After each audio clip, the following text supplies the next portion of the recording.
So this will probably be a very short video, since once again we got a leaked video of DJI testers with an entirely new drone that this time definitely didn't get enough attention. It's the first time in a while that they're caught with a completely new design, and while it might still look familiar, the changes are actually more than what they seem. It might be another direct competitor of Hover Air's products, and that takes us to the first possibility. This drone could be DJI's first water-resistant drone. It has fully covered propellers and even a large screen at the top, just like the Hover Air Aqua. But more importantly, the battery is located at the top, over the frame. And finally, the motors are faced downwards.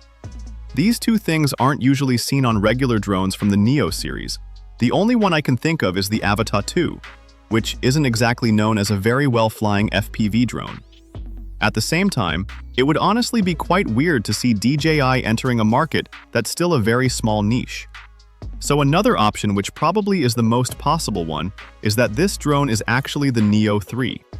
It would be a quite significant design change from the Neo 2, but if it gains features like the screen at the top, or a better camera with a 3-axis gimbal, then it might make a lot of sense.